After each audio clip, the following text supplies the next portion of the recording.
Good evening, Radhe Radhe. आज मैं लेकर के आई हूँ ईपीएस की थ्योरी क्लास। जो चैप्टर फर्स्ट होगा परिवार एवं आश्रय। आज मैं थ्योरी क्लास लेकर के आई हूँ जो सीटेट और यूपीटेट दोनों के लिए ही महत्वपूर्ण है। तो आज ये पहली क्लास है ईपीएस की, और ऐसे ही मैं और क्लासेस भी लेकर के आऊँगी, तो आप ज़रूर देखना। तो आज हम अपनी क्लास स्टार्ट करते हैं। सबसे पहले है चैप्टर है परिवार एवं आश्रय। तो सबसे पहले है इसका परिचय, यह डेफिनेशन, इसकी परिभाषा।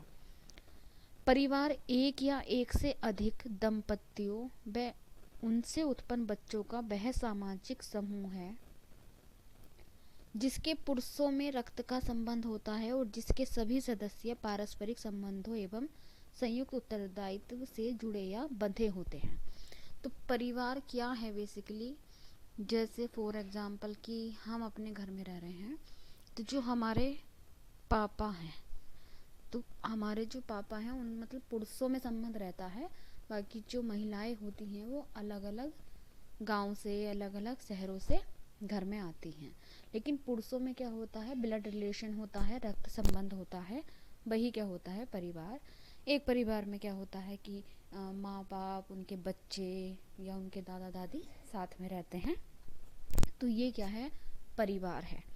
एक साधारण सी परिभाषा है परिवार की। मूलभूत तत्व। गृह अथवा परिवारों का संगठन मूल रूप से यौन संबंधों को स्थायी बनाने, बच्चों का पालन पोषण करने और जीवन को सुखपूर्वक जीने के लिए किया गया था। तो जो मूलभूत तत्व है परिवार का वो क्या था कि जो यौन संबंध है उन्हें स्थायी बनाने के लिए, बच्चों का पालन पोषण करने और जीवन को सुखपूर्वक जीने के लिए परिवार का जो था प्रचलन किया गया था कि हाँ परिवार में ये सब होगा। हम परिवार को समझते हैं फ्लो चार्ट के द्वारा। परिवार में क्या होते हैं, दो स्तंभ होते हैं, स्तंभ की तरह काम करते हैं दो। एक बाया स्तंभ, दूसरा दाया स्तंभ। बाया स्तंभ में क्या होता है कि दाम्पत्य जीवन होता है, वंश वृद्धि होती है, पुत्र पुत्री होते हैं, प्रेम एवं सहयोग की भावना होती है।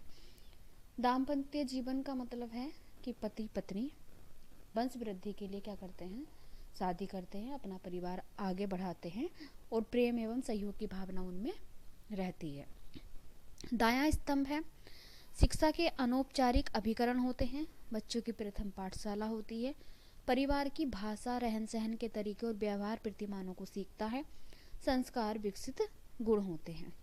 तो दाया स्तंभ क्या है कि परिवार तो बनाया, दाम्पत्य जीवन हो गई, वंश वृद्धि हो गई, पुत्र पुत्री उत्पन्न हो गए, लेकिन फिर उनकी क्या है, शिक्षा के अनौपचारिक अभिकरण भी हैं परिवार।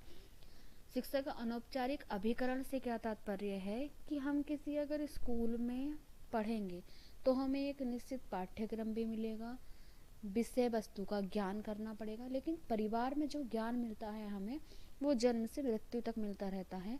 वो ना किसी नियम, ना किसी उदाहरण, किसी पर टिका नहीं होता, किसी पाठ्यक्रम पर टिका नहीं होता, किसी एक विषय पर टिका नहीं होता।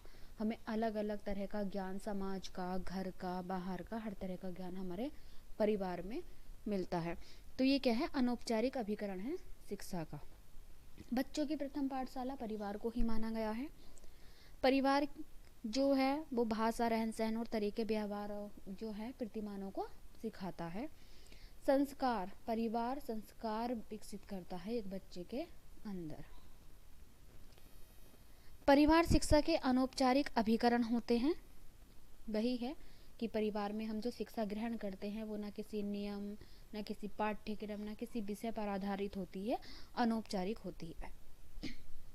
दाम्पत्य जीवन को सुखपूर्वक जीने के लिए वे अपना घर बनाते हैं और उसमें एक साथ रहते हैं। यानी कि जब कोई लड़का और लड़की उसकी शादी हो जाती है तो वो क्या करते हैं, अपने एक परिवार बनाते हैं और उसमें एक साथ रहते हैं, फिर उनके बच्चे होते हैं, पूरा परिवार बन जाता है। दाम्पत्य जीवन द्वारा वे अपनी वंश वृद्धि करते हैं, उनकी शादी के बाद उनके बच्चे भी होंगे, उनके वंश की वृद्धि होगी। भारत में परिवार समाज की बुनियादी इकाई है। यानी कि जो समाज है उसकी अगर हम बुनियादी इकाई कहें तो वो परिवार कहलाएगी। परिवार में पति पत्नी बच्चों का पालन पोषण संयुक्त रूप से करते हैं, यानी कि एक परिवार है तो उसमें दोनों पति और पत्नी दोनों ही अपने बच्चों का पालन पोषण करेंगे। ये नहीं है कि खाली माँ करेगी या फिर पिता करेगा, दोनों संयुक्त रूप से करेंगे, एक साथ मिलकर करेंगे। माता पिता तथा कुटुंब के बड़े जो बुजुर्ग हैं द्वारा बालक को संस्कार की शिक्षा दी जाती है। जो माता पिता हैं और जो बड़े बुजुर्ग हैं, दादा दादी हैं, ताऊ ताई हैं, ये सब क्या करते हैं, बच्चे को संस्कार सिखाते हैं, संस्कार देते हैं। परिवार प्रेम और सहयोग की भावना पर टिका होता है। जब उनमें ये भावना समाप्त हो जाती है तो परिवार टूट जाता है। जो परिवार है वो प्रेम और सहयोग की भावना पर टिका होता है, एक दूसरे को सपोर्ट करना, सहयोग करना। तो अगर यही भावना समाप्त हो गई तो परिवार टूट जाता है, और परिवार टूटने का जो सबसे ज़्यादा असर या प्रभाव दिखता है वो किस पर दिखता है, एक बच्चे पर।